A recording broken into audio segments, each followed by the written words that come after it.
오늘의 헤드라인입니다.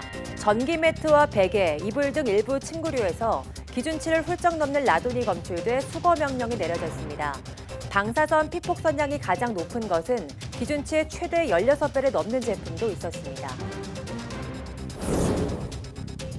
사물인터넷 기술을 활용해 홀로 사는 노인의 움직임을 확인할 수 있는 안심폰 기술이 나왔습니다.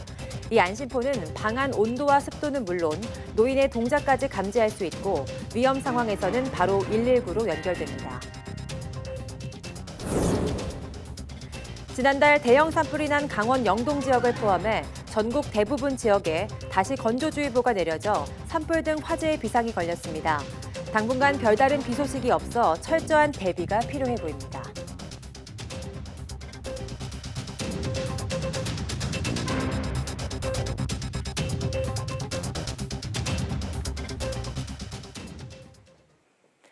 여러분 안녕하십니까? 5월 8일 사이언스 투데이입니다. 대진 침대 사태로 시작된 라돈 공포가 잊을만 하면 또다시 소비자를 찾아오고 있습니다.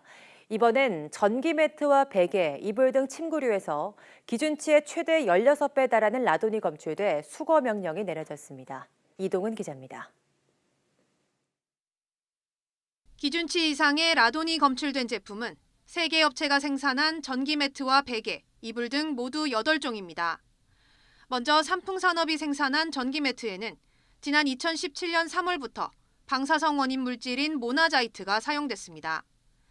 해당 모델은 미소항토, 미소숯, 루돌프, 모던도트, 스노우폭스 등 5종으로 모두 뉴 MS1 또는 MS2라는 모델명이 표기돼 있습니다.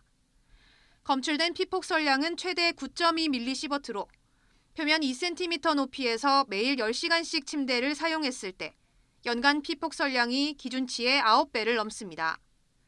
또 다른 업체인 신양테크도 2017년 3월부터 모나자이트를 사용한 베개 219개를 판매했습니다. 방사선 피폭 설량이 가장 높은 제품은 실버리치가 제조한 황금 이불과 황금 패드로 모두 모나자이트가 사용됐습니다. 측정 결과 연간 피폭 설량이 기준치의 최대 16배를 넘는 것으로 나타났습니다. 이 제품은 1,100여 개가 판매됐는데 이 가운데 708개는 수거된 것으로 확인됐습니다. 원자력안전위원회는 해당 업체들에 즉각 제품 수거 명령을 내리고 앞으로의 처리 과정을 철저히 감독할 예정이라고 밝혔습니다. YTN 사이언스 이동은입니다. 침구류에서 라돈이 꾸준히 검출되면서 침대와 관련한 중장년층의 소비자 상담이 급증한 것으로 나타났습니다. 한국소비자원은 지난해 1372 소비자 상담센터에 접수된 60살 이상 소비자 상담이 1년 전보다 15% 넘게 증가했다고 밝혔습니다. 특히 라돈이 검출된 침대의 수거나 교환 지연 때문에 불만이 늘면서 침대와 관련한 상담이 1년 전보다 2000% 이상 급증했고 이동전화와 상조 서비스 관련 상담이 뒤를 이었습니다. 소비자원은 고령 소비자 상담 분석 결과를 지자체 등과 공유해 고령 소비자 정책 개발과 교육에 활용할 수 있도록 하겠다고 설명했습니다. 어릴 때는 어린 대로 또 커서는 큰 대로 자식 걱정에 당신 몸 아픈 건 늘 괜찮다고 하시는 부모님들이죠. 모처럼 부모님 찾아뵐 때 이런 점에 유의해 살펴보셔야겠습니다. 부모님께 지금 어떤 질환이 있는지 찾아낼 수 있습니다. 김정혜 기자가 알려드립니다. 30년째 지병을 앓는 아버지와 아버지를 병구안하다 병이 생긴 어머니. 마음은 그렇지 않은데 부모님 챙기는 건 소홀하게 돼 가슴 아픈 딸입니다.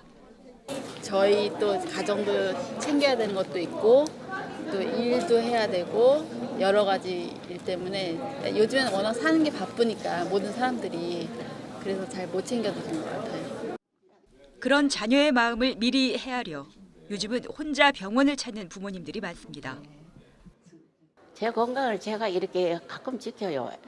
이 건강을 잘 지켜야만 아이들한테 효자 돈 벌어주는 거다라는 그런 마음에. 하지만 괜찮다는 말만 믿지 말고 한 번씩은 간단한 점검으로 부모님 건강을 살피는 게 좋습니다. 먼저 얼굴을 봅니다.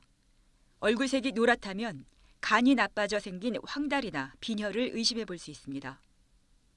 부었는지도 봅니다. 간이나 신장, 심장이 나쁘면 붓기가 잘 생기기 때문입니다. 앞쪽 목이 튀어나와 보이면 갑상선 종양을 의심해 볼 수 있고 갑자기 체중이 많이 줄었거나 이유 없이 피곤할 때가 많다고 하면 소화기부터 심장, 호흡기, 암, 내분비 질환까지 다양한 원인 때문일 수 있어서 바로 병원에 모시고 가야 합니다. 암도 있을 수 있고요. 피곤하다고 했을 때 폐렴 같은 게 있을 수도 있어요. 어떤 분은 폐혈관이 막히는 폐색전증, 아주 심각한 문제들이 의외로 숨어 있는 경우가 상당히 많습니다. 부모님이 뇌졸중이나 뇌경색 등 뇌신경에 문제가 없는지는 이렇게 살펴볼 수 있습니다. 배 앞으로 나란히를 시키시고 그다음에 눈을 감게 만든 다음에 5초간 세도록 하십시오. 그리고 나서 눈을 떴을 때 만약 한쪽 팔다리가 떨어져 있다거나 또는 돌아가 있다고 그러면 돌아가 있는 팔 쪽에 또는 내려가 있는 팔 쪽이 마비가 있다고 생각을 할 수가 있겠습니다. 물건 이름이나 무엇을 드셨는지를 묻는 것도 좋은 방법인데 엉뚱한 대답을 하면 뇌신경 이상 증상이 진행되고 있다고 의심할 수 있습니다. 어지러워하거나 반찬을 한쪽에 놓인 것만 드시는 경우도 같은 증상이 의심되는 만큼 어떤 경우라도 빨리 병원을 찾아 진료를 받으시도록 해야 합니다. YTN 김정혜입니다. IoT, 사물 인터넷을 활용해 혼자 사는 어르신들의 움직임을 감지하고 위급 상황에 대처할 수 있는 노인 돌봄 서비스가 인기입니다. 어버이날을 맞아 개통된 안심폰이 어떻게 노인을 돌보고 있는지 이기정 기자가 전합니다. 한 지자체의 노인대학교 노래교실에서 어르신들이 신나게 율동을 하며 노래를 따라 부릅니다. 몸이 건강하면 훨씬 즐겁게 여생을 누릴 수 있지만 모두 그럴 수는 없는 법. 그래서 생활관리사가 독거 노인들을 돌봅니다. 생활관리사 한 명이 25명의 노인을 담당하는데 일주일에 한 번씩 집을 방문하고 수시로 화상통화를 합니다. 어르신! 어르신! 네. 안 선생님 잘 보여요? 네. 아. 이 전화기는 전국 최초로 IoT, 즉 사물 인터넷 기술을 활용해 쌍방향 영상 통화를 하고 조도 센서를 이용해 노인들의 움직임을 확인하는 안심폰입니다. 기존의 영상 통화 기능에 온도와 습도, 그리고 동작 센서까지 추가돼 독거 노인의 활동 내역이 생활관리사 휴대폰으로 전송됩니다. 또 버튼만 누르면 집 주소와 함께 119로 자동 연결됩니다. 인천시는 어버이날을 기념해 어르신 안심폰 개통식을 갖고 이를 활용한 돌봄 서비스 대상자를 3,400명에서 올해 상반기 중에 8,225명으로 확대하기로 했습니다. 어르신들이 급 위급한 상황에 주소를 말씀드릴 수 없는데 바로 뜬다는 것도 좋고 또 이제 노래가 나오니까 어르신들이 무료하신 어르신들이 굉장히 좋아하셔요. 우리 어르신들을 잘 돌보겠다는 그런 마음가짐이 중요한 것이고 그래서 일상생활 속에서 불편한 사항들은 즉시 개선하고 촘촘한 돌봄 서비스를 확립해 나가겠습니다. 인천의 독거 노인 수는 지난 2012년 6만 명 선에서 지난해 8만 9천 명으로 매년 급속히 증가하고 있습니다. 고독사 예방과 안전 확보에 도움을 줄 것으로 기대되는 IoT 안심폰은 인천시와 각 기초단체가 매칭 펀드로 보급을 확대해 나간다는 계획입니다. YTN 이기정입니다. 희귀 안암인 망막세포종을 유발하는 망막모세포종 유전자 돌연변이가 전립선 사망률을 3배, 재발 우려는 6배 높인다는 연구 결과가 나왔습니다. 영국 런던 암연구소는 말기 전립선암 환자 430여 명을 대상으로 유전자를 분석한 결과 이같이 나타났다고 밝혔습니다. 연구팀은 전립선암이 공격적으로 변할 수 있음을 알려주는 특정 유전자 돌연변이를 확인했다며 그런 환자에겐 가용 범위 안에서 강력한 치료를 해야 한다고 말했습니다. 이번 연구 결과는 국제학술지 미국 국립과학원회보에 실렸습니다.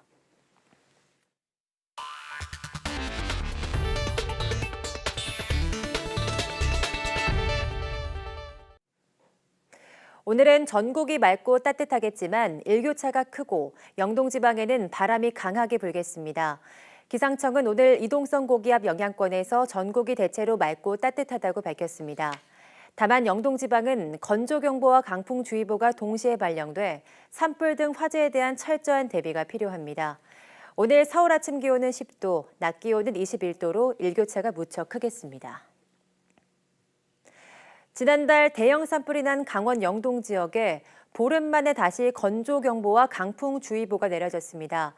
당분간 뚜렷한 비 소식도 없어 산불 등 화재에 초비상이 걸렸습니다. 김진두 기자가 보도합니다. 축구장 3,970개에 달하는 산림을 잿더미로 만든 4월의 강원도 대형 산불. 건조경보가 내려진 가운데 메마르고 강한 지형적 바람, 양간지풍이 더해지며 피해를 키웠습니다. 그 이후 내린 눈과 비로 해제됐던 이 지역의 건조경보가 보름 만에 다시 내려졌습니다. 남부 일부를 제외한 전국에는 건조주의보도 발령 중입니다. 5월 들어 비 소식 없이 연일 맑은 날씨가 이어지고 있기 때문입니다. 현재 대부분 지역에 건조특보가 내려진 상태이고 우리나라가 남쪽의 고기압과 북쪽의 저기압 사이에 놓이면서 강원 영동을 중심으로 강풍주의보가 발표되는 등 바람이 차차 강해지고 있습니다. 거기에 앞으로 이틀 정도는 강원도에 국지적인 강한 바람, 양간지풍이 재현될 가능성이 큽니다.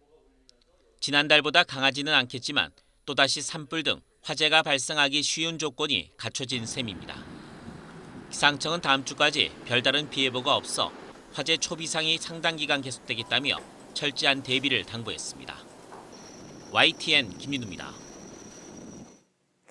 27년 전 오늘 우주 왕복성 엔데버가 첫 비행에 나섰습니다. 엔데버는 미 나사의 5번째이자 마지막 우주 왕복선으로 2011년 5월까지 총 25차례의 임무를 수행했습니다. 엔데버의 첫 임무는 정상 궤도 도달에 실패한 인공위성 인텔셋 603을 정상 위치로 되돌리는 것이었습니다. 퇴역한 엔데버는 현재 LA 소재 캘리포니아 과학센터에 실물 전시돼 있습니다.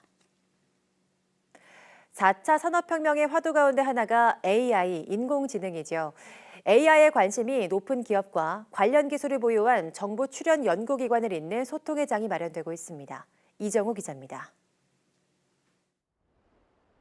엄청난 재산과 인명피해가 났던 강원도 산불.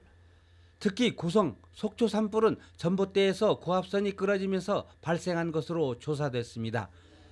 이처럼 큰 피해가 날 수 있는 전선 단락이나 가스 노출을 미리 파악하는 AI 기술이 개발되고 있습니다. 초음파 카메라를 이용해 미리 문제가 생길 만한 이상 현상을 감지해내는 원리입니다. 저희 회사는 자체적으로 인력을 확보해서 연구에 매진하고 있지만 앞으로 전문기관과 협조할 수 있다면 더 큰 좋은 결과를 얻을 수 있을 거라고 생각합니다. 이론을 현실화하기 위해 이 기업은 전문 연구자들 모임과 교류하고 있습니다. 정부 출연 연구기관 AI 관련 연구자들이 자발적으로 만든 기술 공유 모임입니다. 사회약자를 위한 어떤 기술이라든지 적정 기술들 아니면 이제 중소기업을 도와준다든지 그런 일들을 좀 해보자고 만들어진 커뮤니티입니다. 네. AI, 인공지능 연구와 AI 산업 활성화를 위한 움직임이 각계각층에서 다양하게 진행되고 있습니다. 연구개발특구진흥재단도 AI 융합 아이템을 발굴하고 기술을 사업화하는 데 징검다리 역할을 자처했습니다.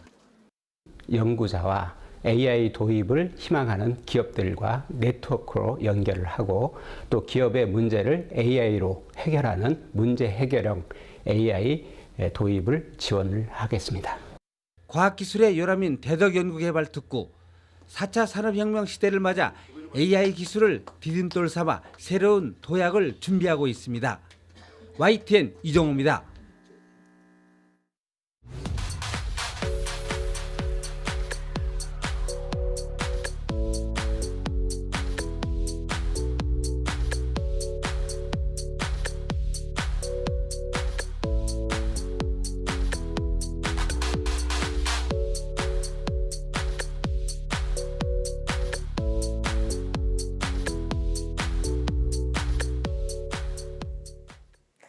따스한 5월의 봄날입니다. 5월은 가정의 달이자 결혼 시즌이라 결혼 준비하는 예비 부부들이 많은데요. 결혼 날짜 잡고 마냥 행복한 분도 있지만 인생의 큰 변화를 앞두고 싱숭생숭한 분도 적지 않을 겁니다. 이런 상태를 메리지 블루, 즉 결혼 전 우울증이라고 하는데요. 오늘 오후 사이언스 투데이 생각연구소 시간에는 결혼의 심리에 대해서 연세대학교 심리학과 이동기 교수와 함께 알아보도록 하겠습니다. 오후도 많은 시청 바랍니다. 함께해 주신 여러분 고맙습니다.